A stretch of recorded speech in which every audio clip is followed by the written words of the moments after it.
This family-owned company is one of the leaders in single malt Scotch. Hi, I'm Rebecca Brayton and welcome to WatchMojo.com, and today we'll be learning more about Glenfiddich.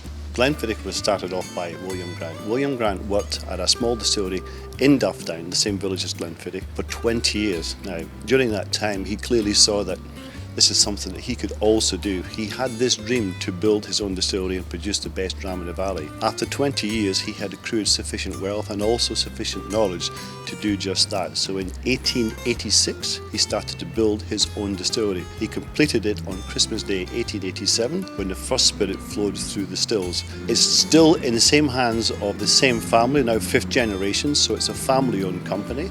We're very proud of it. It has expanded hugely over the years. We own Glenfiddich, Balvenie, but also Grant's Whiskey. And what ingredients go into producing this whiskey and also the process? Well, whiskey is a generic name for many things blended.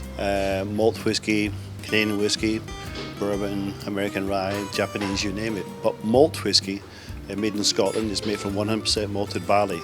And single malt comes from one single distillery. So Glenfiddich is a single malt, can only be made at Glenfiddich.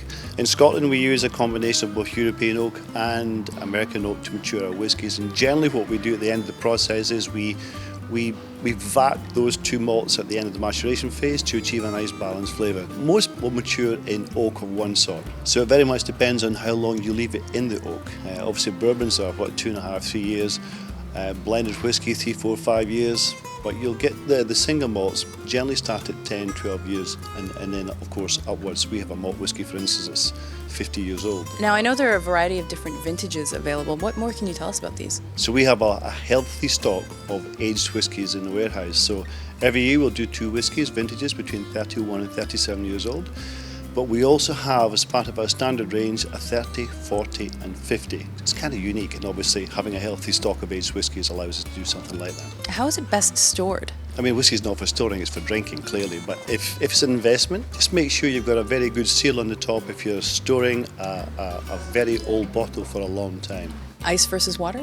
We warm our whiskies up because if you warm the whiskey up to room temp, you get much more flavour, much more aroma. Clearly, if you add ice, you get the reverse. It seems to contract the flavours. But a lot of people will find whiskey quite a tough flavour, so they put ice into it, it calms it down, it makes it palatable for them. So there's no right or wrong way. It's down to the individual to determine what's good for them. What about food pairings? We've found that dried or smoked meats go well with our 12 and our 18.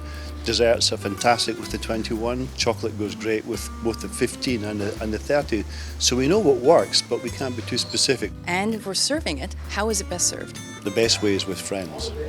If your friends are buying the whiskey, that's even better.